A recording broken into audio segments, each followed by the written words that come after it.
Guys आज पढ़ते हैं स्टैंडर्ड 6 एनसीईआरटी साइंस के lesson number 10 motion and the measurement of the distance part 2। 10.5 correct measurement of the length देखते हैं। In our daily life we use a various type of a measuring device. हम लोग हमारे daily life में अलग अलग type के measuring device use करते हैं। We use a metre scale, आपको नीचे दिख रही होगी metre scales for the measuring length नापने के लिए हम लोग मेजरिंग टेप यूज़ करते हैं। इवन द टेलर जो होते हैं वो टेप यूज़ करते हैं क्लोथ्स को नापने के लिए, या फिर रॉड यूज़ करते हैं क्लोथ्स के मर्चेंट क्लोथ्स को नापने के लिए। For measuring the length of an object you must choose a suitable device. आपको लेंथ नापनी है किसी ऑब्जेक्ट के लिए तो आपको सुटेबल जो भी चूज हो, आपको जैसे अप्रोप्रिएट हो वैसे करके आप मेजरिंग स्केल या फिर रॉड सेलेक्ट कर सकते हो। You can not measure the girth of a tree and the size of your chest using the metre scale. और आप मीटर स्केल से आप अपना चेस्ट या फिर ट्री का जो गिर्द है कितना चौड़ा है वो नहीं नाप पाओगे। Measuring tap is more suitable for this, तो उसके लिए मेजरिंग टैप सबसे परफेक्ट रहेगा। सो आपको सोच के लेना है कि किस हिसाब से आपको क्या चीज़ नापनी है, तो क्या यूनिट यूज़ करेंगे या फिर कौन सा डिवाइस यूज़ करेंगे। फॉर स्मॉल मेजरमेंट, जैसे कि आपको अगर आपका पेंसिल का नाप लेना है तो ठीक है, आप अपना ज्योमेट्री बॉक्स वाला पेंसिल का स्केल का जो आता है डब्बे के अंदर जो स्केल आता है प्लास्टिक का या स्टील का, वो यूज़ कर सकते हो, क्योंकि उसका जो साइज़ होता है वो 15 सेंटीमीटर होता है। अगर मुझे एक स्टेट का दूसरे स्टेट से नापना हो तो फिर मैं स्केल नहीं यूज़ करूँगी, तो उस हिसाब से जो डिज़ायरेबल डिवाइस होते हैं वो यूज़ करने होते हैं। यहाँ पे कैसे बक्सा नापना है वो बताया हुआ है। Place the scale in then contact with the object along its length as shown in 10.7। आपको इस हिसाब से बक्से के पास स्केल लगा देनी है। In some scales end may be broken, अगर कहीं पे ब्रोकन हो तो आपको अगर दिख नहीं रहा है, जीरो क्लियरली नहीं दिखेगा, तो इन केस ऐसे केस में आपको जहाँ से नंबर दिख रहा है वहीं से शुरू जीरो मार्क कर लेना है। You can use any other full mark of the other scale 1 centimetre, then you must subtract the reading of this number from the reading at the one other. अगर पहला जीरो नहीं दिख रहा है तो वन को आप वन जो है आप उसको जीरो कंसिडर कर दीजिए, फिर जीरो से फर्स्ट सेकेंड थर्ड फिर जो आया नंबर उसमें से वन सब्ट्रैक्ट कर दीजिएगा। Then you must subtract the reading of this mark from the reading at the one other end. For example 10.8 में देखो, the reading of the one is 1 centimetre and at the end 14.3 आया, तो 14.3 में से 1 minus कर दो क्योंकि हमारा स्टार्टिंग का हिस्सा टूट गया था, तो दैट मीन्स मेरा जो लेंथ हुआ डब्बे का वो हो गया 13.3।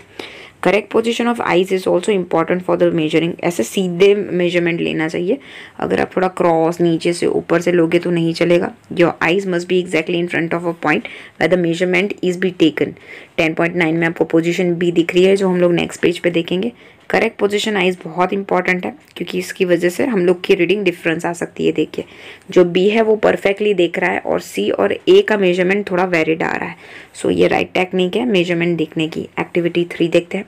Measure the height of your classmate using the hand span. आपको हाथ से स्पान करके फिर आपका आपको आपके फ्रेंड की लेंथ नापनी है और फिर मीटर स्केल से करनी है। For this ask your classmate to stand with his back again the wall, और आपको बोलना है कि आप वो वॉल के साथ एकदम सीधा खड़ा हो जाए एंड फिर वो जहाँ पे खड़ा है वहाँ पे एग्जैक्टली मार्क कर दीजिए और फिर स्केल से आप नाप लीजिए। Now measure the distance from the floor to mark on the wall with your hand span, और फिर हैंड स्पान से आप नाप लीजिए। Then with the metre scales let's all the students measure this length, और सबको बोलिए मेजर लेंथ करने के लिए, और 10.3 में आपको भरनी है। Study carefully result obtain by the different students. अलग अलग जो रिजल्ट मिले हैं आपको केयरफुली ऑब्जर्व करना है। The result in the column 2 may be different from each other as the length of the hand span may be different all the different students. Hand span के जो आंसर होंगे वो different आएंगे, लेकिन जो centimetres आपने जो स्केल से नापे और जो आपने यहाँ पे मेजरिंग स्केल से जो नापे मीटर स्केल से, उसके आंसर सेम आएंगे। Look at the result column 3 where the measurement are done using the standard scale। सबके आंसर सेम आएंगे, इसका मतलब ये हो गया result may be close to each others now but now they are exactly equal। If not, why do you there is a difference? After all, everybody is using the same scale, not a different hand spans। This could be due to the small error। कभी कभी क्या होगा कि अगर किसी का minor difference आ रहा होगा तो सबके नापने के तरीके के ऊपर प्रॉब्लम होगा। जैसे हम लोगों ने 10.9 में यहाँ पे जो 2-3 लड़के हम लोगों ने यहाँ पे खड़े किए थे देखने के लिए, तो उस हिसाब से अगर उन्होंने मेजरमेंट ऐसे राइट तो किया होगा लेकिन ऐसे देखा नहीं होगा ढंग से, या किसी एरर की वजह से ये ऑब्जर्वेशन में गलती आ गई होगी। In the higher classes we will learn about the importance of the knowing and handling the such error in the measurement. और अगर ऐसे मिरर ऐसे जब हम लोग एक्सपेरिमेंट कर रहे हैं तो उसमें कुछ जो प्रॉब्लम आएगी उसमें कैसे करेक्शंस करना है वो हम लोग हायर स्टैंडर्ड में पढ़ेंगे। 10.6 देखेंगे, measuring the length of the curve line. Curve line की मेजरमेंट कैसे करेंगे, स्केल से तो करेंगे नहीं, we can not measure the length of the curve line using the metre scale, so हम लोग को उसके लिए थ्रेड चाहिए होगा।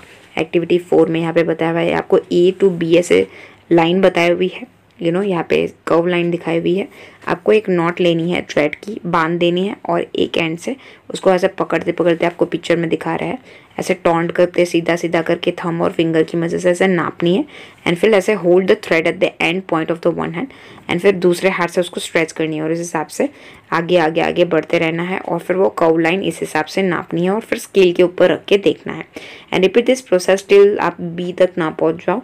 और बी तक पहुंचने के बाद आप जो आपने थ्रेड लिया हुआ इसके ऊपर मार्क कर दीजिए। अब ये को मीटर स्केल के ऊपर स्ट्रेच कर लीजिए, metre the length between the knot in the beginning and the final mark thread, और इस हिसाब से आप स्टार्टिंग से लेके एंडिंग तक जब आप मीटर स्केल के ऊपर वो थ्रेड रखोगे तो आपको ए और बी का मेजरमेंट मिल जाएगा। We see that we need a lots of care to ensure that we are measuring a distance and the length correctly. So ये आपको ध्यान रखने की बात बहुत ही अच्छे से है कि लेंथ, इससे क्या होगा कि जो लेंथ है और ये जो लेंथ है पूरी लाइन की, कर्व लाइन की, वो आपको एग्जैक्टली आंसर मिलेगा। We need some standard unit and device with which we can measure this distance and can convey our result to others। और हम लोग को ऐसे अलग अलग सबको आपको डिवाइस से ये नापना है और स्टैंडर्ड यूनिट के साथ आपको यहाँ पे कन्वे रिजल्ट के साथ आपके एक दूसरे के आंसर्स देखने हैं कि सबके आंसर सेम आए। 10.7 देखना है, moving things around us.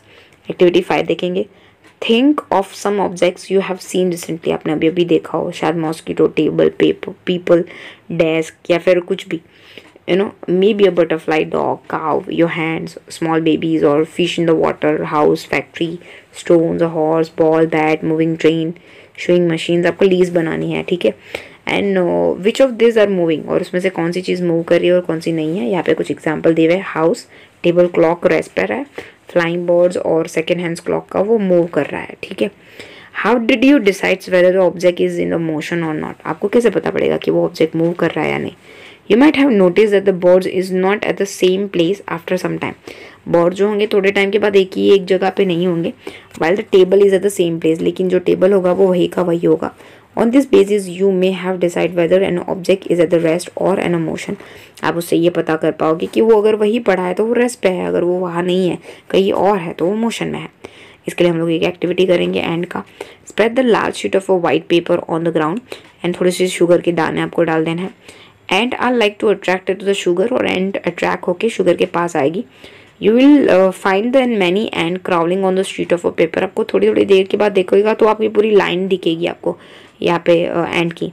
For any one end try make a small mark with a pencil near this position and when it's has just crawl on the sheet of a paper. जब crawl कर रहे होते हैं तो आपको एक line draw कर देनी है आराम से, उसको चोट नहीं पहुंचनी चाहिए।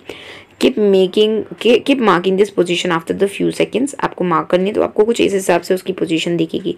After some time shake the paper free of a sugar and the ant, और ऐसे थोड़ा आपको समेट लेना है और पेपर ले लेना है। Connect the different point you have mark, और सारे जो पॉइंट आपने मार्क किए उसको कनेक्ट कर लेने से डॉटेड लाइन से with the arrow to show the direction in which the ant was moving, और आपको डायरेक्शन भी दिखानी है कि कौन सी डायरेक्शन में जो एंट है वो मूव कर रही है। Each point you have mark shows where the ant move to, और कहाँ पे मूव कर रही है वो आपको शो करनी है थोड़े फ्यू इंटरवल्स के बाद। Motion seems to be some kind of a change in the position of the object. Motion का मतलब ये हो गया कि टाइम के साथ धीरे धीरे करके जो ऑब्जेक्ट मूव कर रहा है मोशन में है वो अपनी स्पेस चेंज करेगा, सो इसको बोलते हैं motion. In the activity 5 where did you place object like a clock, हम लोगों ने एक्टिविटी 5 करी थी तो उसमें हम लोगों ने क्लॉक कहाँ रखी थी, शोइंग मशीन्स, इलेक्ट्रिकल फैन हम लोगों ने रेस्ट पे रखे थे। तो दैट मीन्स वो ऑब्जेक्ट 2-4 घंटों के बाद भी वही की वही है, so that is why they not moving, so they are not in a motions, they are at the rest. Next बात करते हैं type of motions. You may have observe the motion of the vehicle on the straight line. So कितने type के motion होंगे यहाँ पे ये बात करेंगे। सीधे सीधे जो मूव कर रहे हैं जैसे कि पराइड है या फिर स्ट्रेट लाइन में गाड़ी चल रही है तो इसको बोलेंगे लीनियर मोशंस। 100 मीटर की रेस है स्ट्रेट ट्रैक के ऊपर, ठीक है। कुछ एग्जाम्पल आपको भी लेने हैं तो आप फिर दे सकते हो उसके example. In all the examples we see that object जो है वो स्ट्रेट लाइन में मूव कर रहा है तो इसको रेक्टिलिनियर मोशन बोलेंगे। एक्टिविटी 7 में देखेंगे एक स्टोन लेना है और उसको टाइट कर लेना है और उसको आपको गोल गोल ऐसे हिलाना है और मोशन देखना है। आपको सर्कुलर मोशन देखने को मिलेगा क्योंकि आप हैंड से उसको एक ही फिक्स जगह पे रहकर उसको गोल गोल घुमा रहे हो, that is a circular motions. वैसे करके फ़ैन की और यहाँ पे जो विंड का डायरेक्शन शो करने वाली जो क्लॉक है, ये सब सर्कुलर मोशन में घूमती है। Motion of the point mark on the blade of the electrical fan and the hand of the clock, ये सर्कुलर मोशन है। इलेक्ट्रिकल फ्लैन या फिर क्लॉक जो है are not moving from one place to another, but ये जो blades हैं उनकी वो गोल गोल रोटेट करती है। फैन जो है वो गोल रोटेट कर रहा होता है। If you mark a point anywhere on the blades of the fans और the hands of the clock, the distance of these points from the center of the fan or the clock will remain the same as they rotate। अगर हम लोग उसकी एक पंखे के ऊपर अगर हम लोग मार्क कर दे ब्लेड्स के ऊपर, तो घूम के आएगा तो उसकी पोजीशन चेंज हो जाएगी, तो उस हिसाब से वो रोटेट करेगा।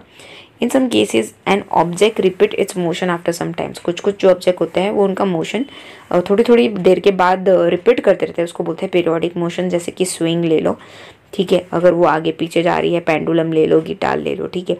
सो ये सब के सब एक पॉइंट के बाद वापस से वही आना है। Put the stones to the one side with the one hand and let it go, this is the pendulum. Sometimes to have a lots of fun with something that will help us to understand about the periodic motion. Periodic motion means घड़ी periodic motions कर रही है, 12 बजेंगे सुबह, रात को भी 12 बजेंगे, तो वो वापस से वही पोजीशन पे आएगी। अब मोशन ऑफ पेंडुलम ले लो, वो ऐसा आगे पीछे टू एंड फ्रो मोमेंट होगा। फिर चाइल्ड अगर झूले पे बैठा हुआ है या फिर गिटार की स्ट्रिंग है, वापस से वही स्ट्रिंग नॉर्मल आनी है। तबला बजाओगे तो फिर ड्रम्स का मेम्ब्रेन हिलेगा और वापस से पीरियोडिक मोशन के बाद वो सेम जगह पे आ जाएगा। Bojo is not sure why he says that the distance of the stones from your hand is the same when we wheel it around. Can you help him understand this? Remember the stone is held with the strings. बोजो को यहाँ पे confusion हो रहा है कि जो distance है स्टोन्स का उसके हाथ से जब विल किया तो वो चेंज क्यों नहीं हुआ।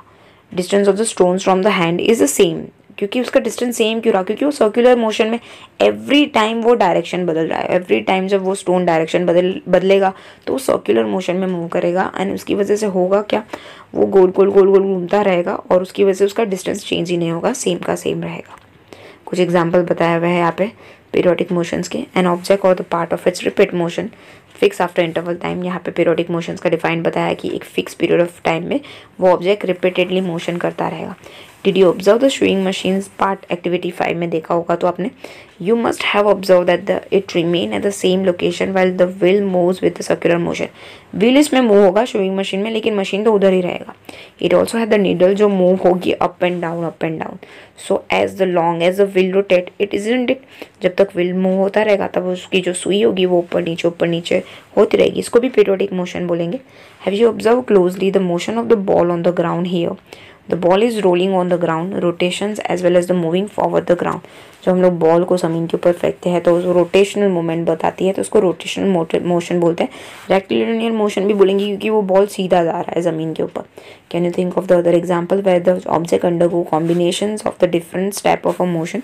कुछ एग्जाम्पल आपको अगर दिमाग में आ रहे हैं तो आप भी कुछ एग्जाम्पल्स दे के बता सकते हो।